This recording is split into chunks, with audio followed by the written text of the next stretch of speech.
get both on. Good afternoon.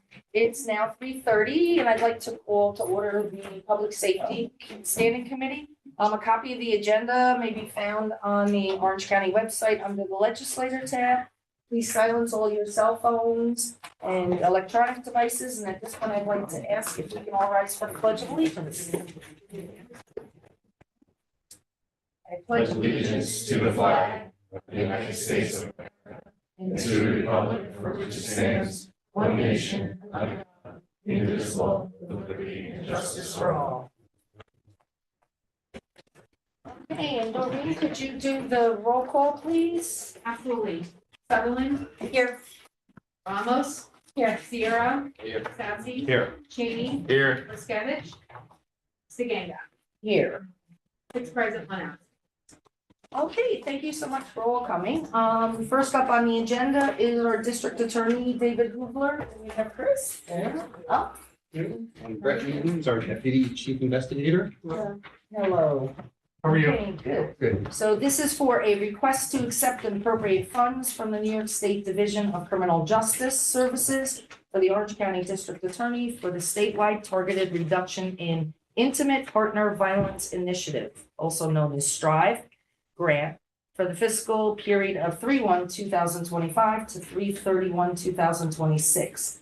The funds will support improving the public safety response to intimate partner abuse and domestic violence within Orange County. It's in the amount of $125,470, and it's legislative request 177. So moved.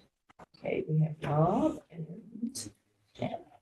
All right, and would you please explain what this is? Sure, this is a DCJS grant aimed at domestic violence, intimate partner abuse.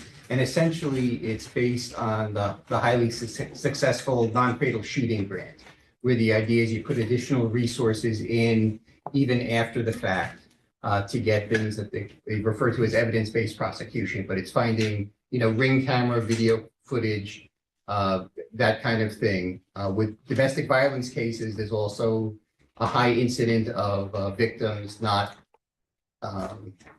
cooperating completely at various points in the issue throughout the whole case. And if you put more resources towards them, the idea is that you get better outcomes. This includes other things you can do, such as social media searches, and other investigative techniques. The grant was designed by DCJS, where there's a team of 3 entities in each county to administer the grant. And in our case, it is us, the DA's office, Fearless, and the police agency with the highest number of domestic violence cases, which is the City of Newburgh Police Department. However, the money, as you're going to see later in your agenda, also goes to other law enforcement agencies such as, probation and the sheriff's office. As far as the district attorney's portion of the grant goes, the plan is to receive, they've offered us, and we plan to expend $125,000. $100,000 of that is earmarked to go to a crime analyst that was picked by DCJS out of the Flynn Institute, which specializes in domestic violence cases. So this is not the creation of another position in the district attorney's office or just money for us to use to go to anyone. It would have to go to that designated crime analyst. There's also $15,000 for investigative services. This includes expert witness testimony.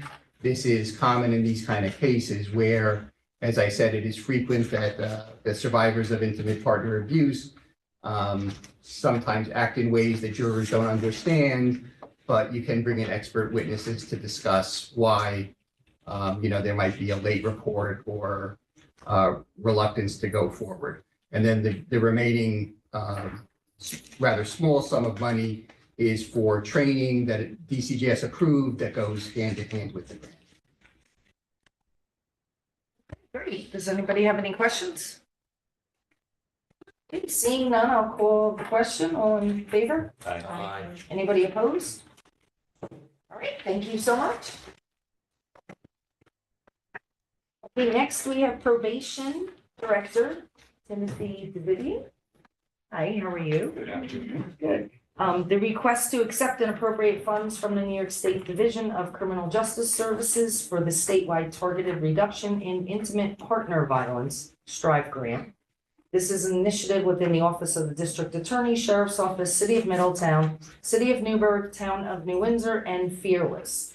The Department of Probation funding in year one will be dedicated to training 8 staff members in a domestic violence reduction model and establishing a reoccurring program based upon that model within probation to serve a countywide population.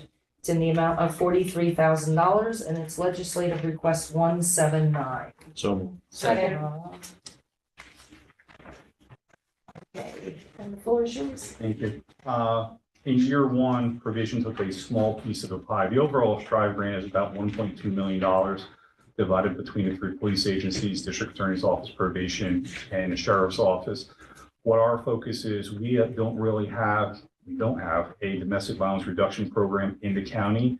We utilize a program currently based in Rockland County that people have not been satisfied with the results of. So we are training 8 probation officers in a Duluth model, which is one of the widely accepted domestic violence reduction models. We already trained 5 officers. We'll train 3 in July. And hopefully by September 1st, we will be running a in-house, in-county program, domestic violence reduction, that we'll be able to use for probationers, interim probation cases, and also on a pretrial basis. So the $43,000 is incorporated into the training of those 8 officers and then the overtime from that program for a year. During 25 and into the early part of 26, we're also trying to move forward with some proof of concept issues regarding lethality assessments and including those into pre-sentence investigations and actually supervision models later on. Okay, anybody have any questions? Not seeing any, I'll call the question. All in favor? Aye. Anybody opposed? Okay, thank you. Thank you. Okay, next we have Commissioner Sirigliano. Who else is, are you by yourself today? Rob, you want And we have Deputy Commissioner Ross.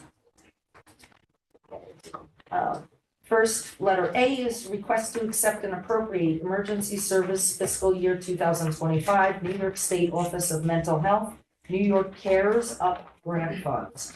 Orange County Emergency Service Police Liaison Services proposes using the funding to support the implementation of CARES Up and achieve the anticipated outcomes aimed at improving mental health and wellness for uniformed personnel.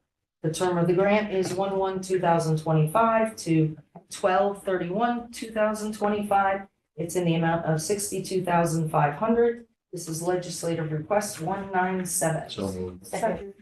Would everybody like to sponsor this one? Okay. And Good afternoon. Good afternoon. Just to give a quick summary as to actually A, B, and C are all intertwined. This is for our first responders here in Orange County. We have for police, for fire, and also for our dispatchers.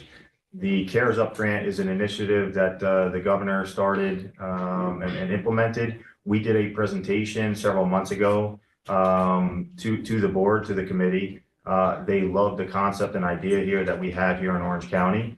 I would like to introduce everybody here to Phil Salinardi. He's our peer support coordinator. Sal, we call him, has received already 47 referrals in the past 4 months from first responders here in Orange County. He's conducted 3 debriefs for our first responders, and he's already extremely busy. It's a good and bad thing, but it's definitely a helpful thing. And this, I'll let Rob touch on some of the particulars regarding the CARES Up grant. But at the end of the day, this is going to give us, money to put towards the program, to build our program. And Rob, you want to touch on some of the particulars regarding the grant? Sure. So as the commissioner spoke about, we reached out to the committee for this grant early on, which is the New York State Office of Mental Health. We wanted to tell them what we had going on here in Orange County as far as the peer support and our plan to move forward, whether we had grant funds or not. They loved our plan, to put it frankly. They went back to their leadership and they loved it. And they called me back and they said, not only do we think you should apply for this grant, we want you to apply for it by each division, which gave us a substantial amount of money, as you can see. So just for clarification too, we're asking for the approval of funds for 1 year because that's the way the state does it. This is actually a 2-year grant where you could actually double those numbers. So in total, for over the 2-year period, we're talking about $433,450 for our program, which is a tremendous amount of money. The grant was advertised as $30,000 per year for 2 years, so $60,000 for anybody that was awarded. Not only did we get those funds for 3 of our divisions in emergency services, but they tacked extra money on for training. And some of that money that they tacked on for the training was more than the actual initial grant of the $30,000 per year, which was tremendous. So we're very proud of that. This grant in particular, it's an evidence-based approach model, which provides a pathway for departments to provide a comprehensive, sustainable approach to mental health. It's really a wellness and resiliency model, and it's focused on suicide prevention. The state did a study, which is why the state came out with a lot of this funding. They actually surveyed about over 6,000 first responders from law enforcement, fire services, 911, and emergency management. And some of the data that they got back was quite alarming, actually. Over 50% of the first responders, and we were aware of all this, but it was great for the state government to actually see this from their own study. 50% of the first responders reported high stress, burnout, anxiety, or depression, suicidal ideations in about 16%, which is 4 times higher than the general population, which is very alarming to me. 90% of the first responders believe services like therapy and peer support would be helpful if it was accessible. And that's what we're doing here in Orange County on a countywide level. And I think our program stands out above and beyond some of the other ones out there because we're doing the follow-up. We're getting clinicians involved and we're following up because we don't want anybody to fall between the cracks. And I think that's critical. Our coordinator's tremendous on that. He truly cares. It's his passion in life. One of the things, I actually had a conversation with Deputy Commissioner Schmidt yesterday regarding emergency communications in that study of 6,000 first responders. It was actually the 911 communicators that showed the highest levels of stress, anxiety. So we wanted to single them out as they are county government employees as well. So it's important for the county legislature to see that. So we're very proud of that money as well that's going to be coming in. So I think it should be highlighted too. We put first responder peer support priority here in this county, right? But it should be highlighted that the coordinator's position is being paid for by opiate settlement money, not through county taxpayer funds, which I think is a tremendous thing, first of all. And now we're going to be able to fund this program for 2 years through grant funding. So I think the county should be very proud of that. That being said, the grant in particular and the program that it runs on is a very easy system to administer for the program coordinator, which I like because I'll be overseeing it. So it's a 7-step model. They basically shape it as a pyramid. You want to change the department culture because that's one of the big problems and we have a lot of younger first responders in this county, so that culture is changing, but we want it to change quicker. And a lot of that's done through you got to assess the needs and the strengths and what's needed in those departments, and you got to build and train upon that. And that's where a lot of this money is going to be going towards: training, conferences, awareness type materials, promote mental health and resiliency, which is really the foundation of it, expand the peer support services in the county, provide access to therapeutic services. Our coordinator, coming from his background with the state police as a coordinator for peer support, had a lot of those contacts to begin with, but on a daily basis, I could tell you that he's still out there in the community working on new contacts, and it's all to benefit the first responders. So he's extremely active. And step 7 is to evaluate and share the outcomes, right? You have to evaluate the program, make sure it's working. If it's not, you got to pivot. We have to make sure it's being effective and the first responders are using it and they understand that it's confidential, because that's really a fundamental basis. If it's not confidential basis, they're not going to use it.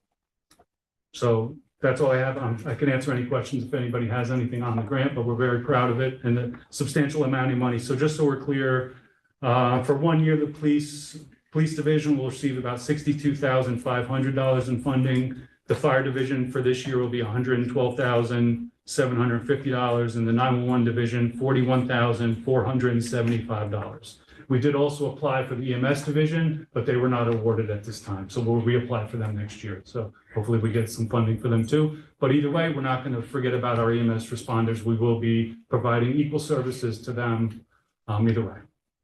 Okay, thank you so much. I know Legislator Ramos, she had a question. Thank you. What is the referral processing like for first responders? Like, how can they get connected to the service? Sure. So we could actually have Sal speak to that. I think Yes. he'd be. Yes, so right now, they have, a lot of the agencies have my business card. They know that they can call. That is a 24/7 line. There was an email also established that we will be putting out. We're actually in the process of getting flyers made up. But there's a few types of referrals. One can make a referral on themselves. Someone can make a referral for someone else that they see is possibly struggling or going through a difficult time. That referral could be made anonymously. If anyone asks, it's not punitive to have a referral made upon you. It's completely confidential. No information is shared with the upper echelon of that agency or anyone below. And if someone asks, hey, who made the referral? My response is always someone who cares. Because if you're calling someone like myself or a future member of my team, you genuinely care about that person. And, it's our job to keep it confidential and get them the help that they need. Thank you. And we're engaging with our partners. The commissioner mentioned some group debriefs that have been done for big incidents that have already happened in the county just this year. The Sheriff's Office has been a great partner, Town of Windsor, great partner, and there's several others, and fire departments alike and EMS. So we're proud of working with everybody. We're not cutting anybody out of the loop. We're all in this together. And our flyer actually says local heroes supporting local heroes. Because I think it's important to stress that it's local people. You're not calling somebody and getting somebody in Kansas when you use our program. Our program's here Can you and get that flyer? Sure, sure, absolutely. sure. Okay. Okay, yeah, Legislator Do you have a question? Sassy? Nope. Okay. Great program, 100% supportive. $1 million question, what happens when the funding dries up, grant funding dries up? Well, this funding it's funny because this funding, we didn't know it was going to be there. And the timing just worked out. I really applied for all these grants right before our coordinator was hired. So that's something we're looking at. We will make sure there will be funding there. We'll continue to explore grant funds. I know there's other grant opportunities out there now. I think it's going to be a challenge to just get through what we have here. As far as funds go, we're very happy with that amount. But we're looking towards the future. We're very forward looking because our intentions are for this to continue forever, to be honest. I mean, I'm assuming you've got additional staff with this, correct? Yeah, so, well, we have the coordinator who's being funded and we're working with our partners. So there is no additional expenses as far as salaries or anything like that. Like I said, I could speak very easily to the police end of it and also the 911 end of it. Those are county employees that are working within the program. And when we engage other partners, whether it be a certain police department or a certain fire service, a lot of those are volunteers. And with a lot of this, it's volunteer time. They're not getting paid overtime to come. When they're doing a debrief, a lot of times those firemen or those dispatch, whoever's going to help partake in that, not so much the people that are being debriefed, but the people that are running that debrief, they're there on a volunteer basis. And that's how a lot of this program works, because they're not out there to make money and bolster up their retirement or anything like that. They're either sent while they're working, if that happens to work out, or they're volunteering, which I think really is a credit to the program. Great, thank you. Okay, Legislator Shear, you had a question? Thank you. Yeah, just more of a comment, but yeah, a question too is, coming from the fire side, I understand that, many people don't understand what you go through, what you see, or what you can't unsee. Even from the 911 call, people screaming and panicking. When you respond, whether you're police or you're fire, you're going to accidents, there's things that you can't unsee. I'm sure the chairman will understand, and there's a lot of people that think they can get through these things.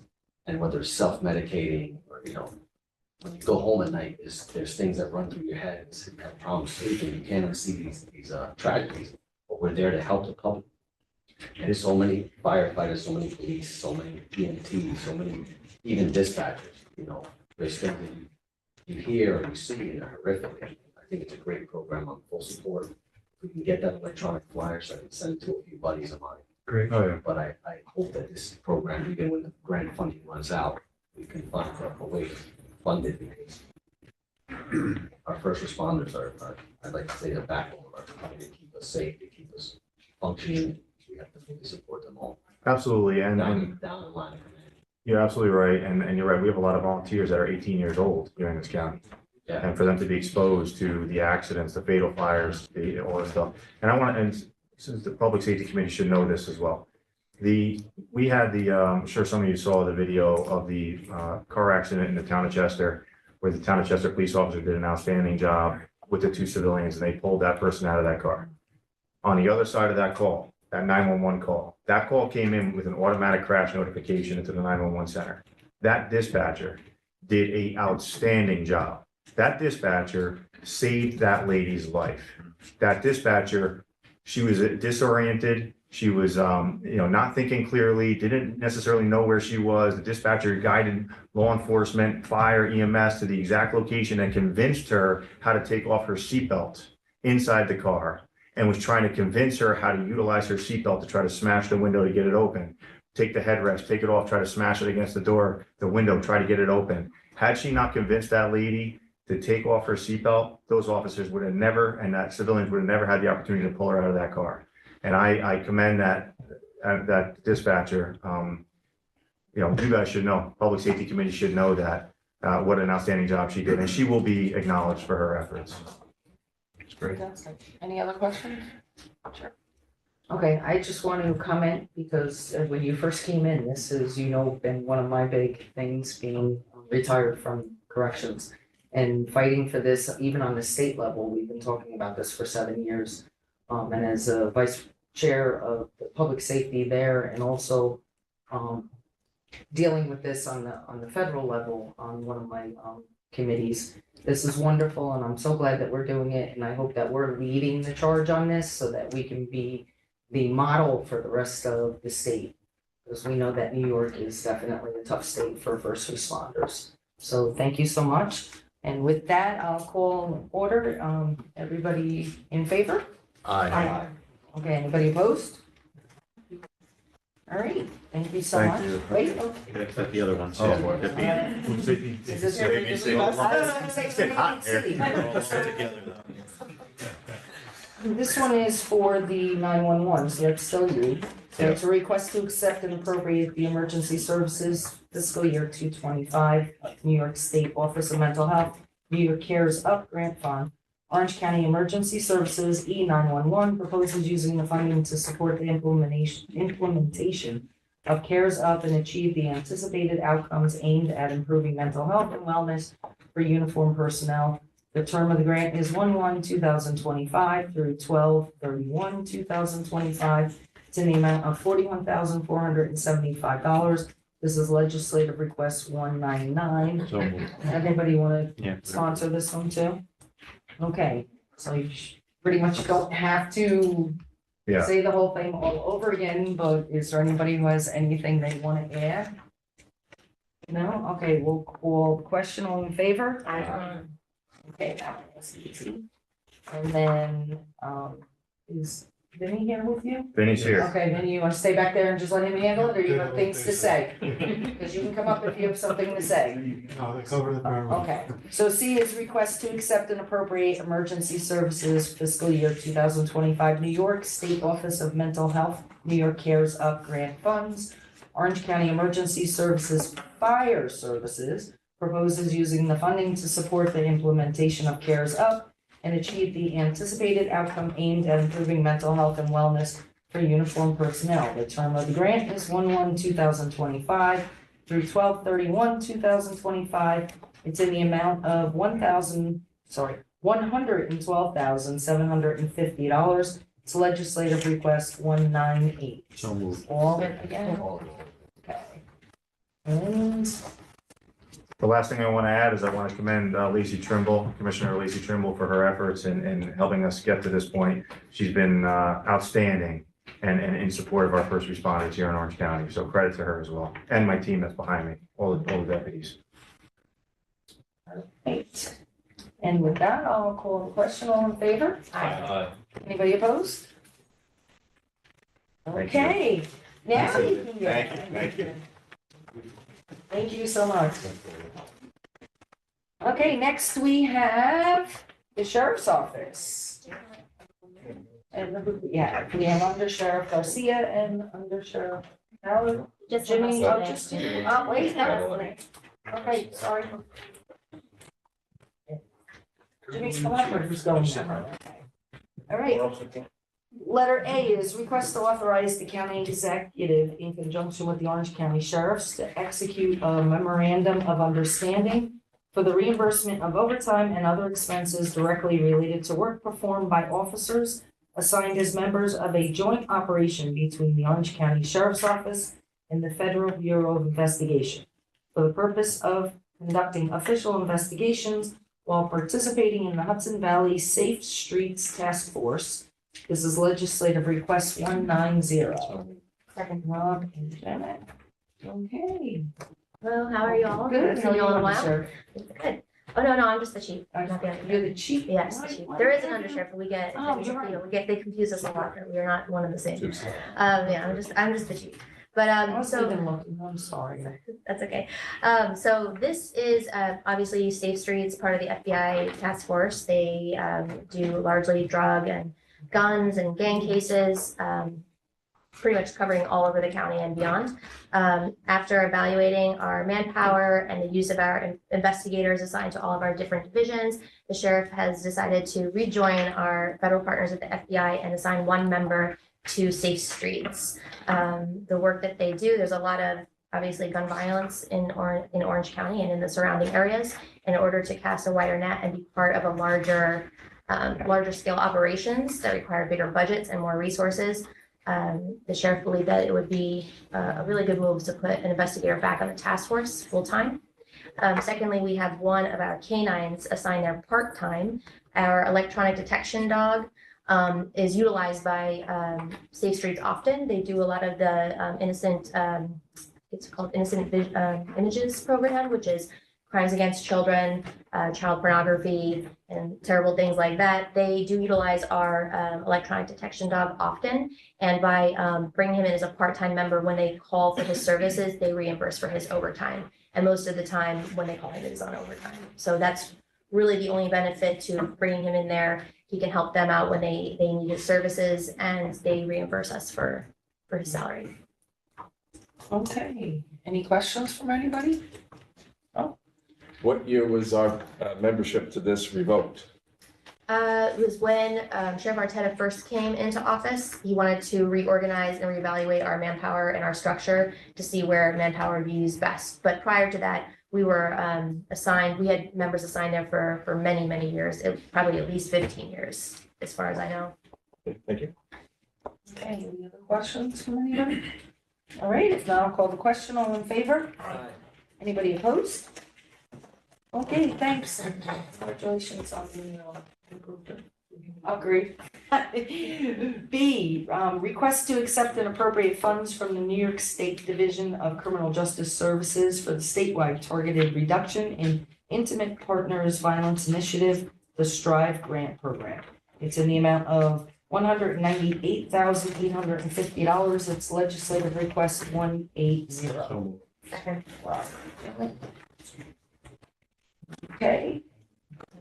So you've already heard probation and the district attorney's office speak on this. It's the same STRIVE grant and model that they were talking about. This is the DCJS grant that's based on the GIVE model, but different than GIVE, which is focused on gun violence. This is going to be focused on reduction of domestic and intimate partner violence, with the same goal of supporting evidence-based prosecution in this area. So we, as part of this partnership, one of the requirements is that one of the agencies would have to absorb an investigator to be assigned full-time to this initiative. And amongst the partner agencies, it was decided that it would be best for the sheriff's office to take on the full-time investigator. So a portion of the grant money would be to cover the salary of the investigator. Also, the cost of a vehicle for the investigator as well. The decision for our office to take on that investigator, there's a lot of reasons for that. I mean, we cover all of the jurisdictions, and we have jurisdiction in all of the municipalities that are being, included in the areas for targeting. We work very closely with the district attorney's office, the family court, We are the bridge to the facility, the jail facility where all the serious offenders are housed. And we work very closely with probation on warrants and many other initiatives as well. So it made sense for us to take on the investigator. The sheriff's office does play a very large role in the reduction of domestic violence in Orange County. Different than other agencies do, our work is more on the back end through the enforcement of all of the family court orders, specifically orders of protection, which we serve everywhere in the county, over 1,000 of them a year. So our involvement in the reduction of domestic violence is very significant. This investigator will work very closely with the district attorney's office. Any ADAs that are assigned to these cases, they'll be able to monitor offenders that are in the jail. We're hoping to reduce recidivism. They'll be able to monitor their contacts, their communications. Through those monitoring, they can also find other evidence-based things that need to be collected. They're going to also potentially augment the other police departments if their investigators need assistance with their investigations. Again, when these cases do bleed out into other areas of the county outside of these jurisdictions, we have jurisdiction everywhere. And through all of our other partnerships with federal agencies, we just have a lot of reach. So it made sense for us to take on that particular role in this initiative. In addition to that, it will also cover the vehicles I mentioned, and then overtime and training are also covered by this grant, because there's a lot of specific training that this particular investigator will need in order to work in this area. And also our entire department, all of the deputies are going to be receiving training in a threat assessment. It's like a risk assessment model where anytime that they are responding either as a primary or as a secondary to any domestic violence scenario, they'll be able to know how to interact with victims, ask specific questions, to elicit the answers that will help them to recognize when there is a threat of immediate danger in which they must take intervention now. So that's one of the things, the initiatives that we're going to be using this money for, is training all of our officers in that risk assessment model. And there's more to it. It's still a developing program, so. Okay, thank you. Anybody have any questions? If not, we'll call order. Everybody in favor? Aye. Anybody against? Okay, thank you. And C, we have correction report. Okay, the correction report was submitted for May. Our current head count is 486. Our ICE head count is now 169. And our revenue through the end of May is $2,687,618. Is any other questions? Thank you. Okay. Of the 486 minus the 169, you know off the top of your head, how many of those might be prisoners are waiting to be transported to state? If I had to ballpark it, I'm going to say at this point, probably around 30. 30? What's the reimbursement for them? Do we know? Jim, do you know what the reimbursement for a state? $100. $100. What's an ICE reimbursement? $133.93. 133.93? Yes. So we had $100 for the state. Yeah, there's no negotiating with the state. They set the fee and that's that. So the Orange County taxpayer picks up the balance. Correct. Okay, thank you. Okay, any other questions? All right, sheriff's report, letter B. Okay, so this month, the sheriff's office, some of our highlights, we had, it was actually posted pretty widely on social media, and the news had come and covered the story. One of our canine officers located and returned to home a young autistic child who had left his home and had been missing for a period of time, for a significant period of time. So that was a really nice use of our canines. So that was this month, and one of the other things that we always do every summer is we provide the New York State safe boating courses to citizens of Orange County. We provide this service free of charge. We've already held a couple of classes so far this summer, and they've pretty much all been packed house. So that's another service that the sheriff does offer to our citizens. Some of the things that we have coming up soon, our much anticipated fly car program is going to launch on July 15th. We just got word that all of the deputies that were going through EMT school just passed their state exams, so they're all ready to fly. Also, we have our first ever junior deputy program starting for the summer. We are doing this kind of as a pilot, so we only have 2 sessions right now, and we put out the registration and they were filled in one day. So we had already a massive waiting list. So depending on how it goes and the success, we're getting so much interest in people wanting their kids to come and experience what it's like to be a deputy. We're hoping to maybe expand it next summer if we can. We also do our annual wellness fair. That's going to be happening in August. So we'll definitely send an invite to all of you and hope that you all come and attend and see what we're doing over there.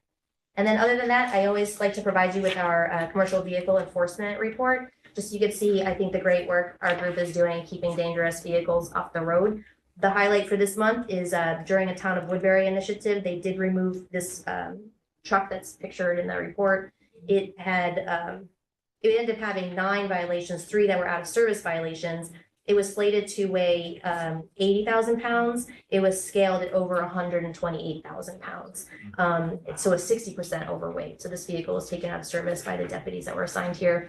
I mean, they've been killing it for the last year. It's about a year's anniversary that we started this. The sheriff thought it was really important to make sure that the roads are safe in Orange County, also the county roads and some of the secondary roads, not just the big ones. And 2 of our members who have been assigned to this unit since its inception have been selected to attend a state certified DOT school to become DOT inspectors. They're being sponsored by the DOT. They'll be attending the school up at the State Police Academy, and they'll be able to run their own independent inspections once they're certified. That's awesome. I think so. Any questions? What happens to those vehicles that are found in violation, like the one that's 60% over? I believe that they get taken out of service and they can't be put back into service until all the violations are corrected. What about the driver? Might be a commercial driver for a commercial They will get ticketed. They get ticketed. a bunch of It's different on them. tickets. It's Yeah, on them. on the company usually, then Yeah. Usually the company. the company's driver, Okay. not the drivers. Thank you.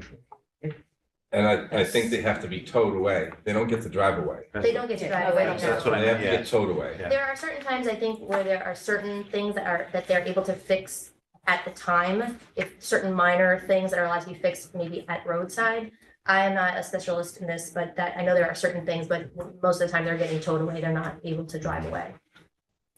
Do we have any services for like notifications, like if you're on the road and you see something that is blatantly obvious with some of these trucks? I only say that because I had to follow one on Monday up here that I had to keep moving away because I was afraid that back tire was coming off at me.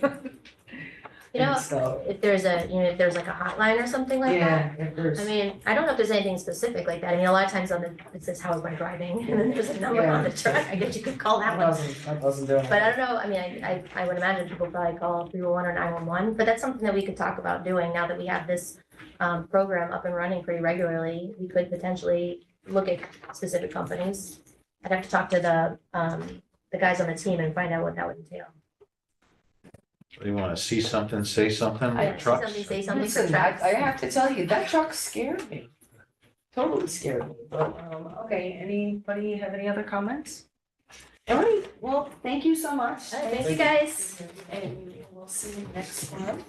And I need a motion to, So move. oh, second, okay. It's really surprising that the truck kit has 4 axles.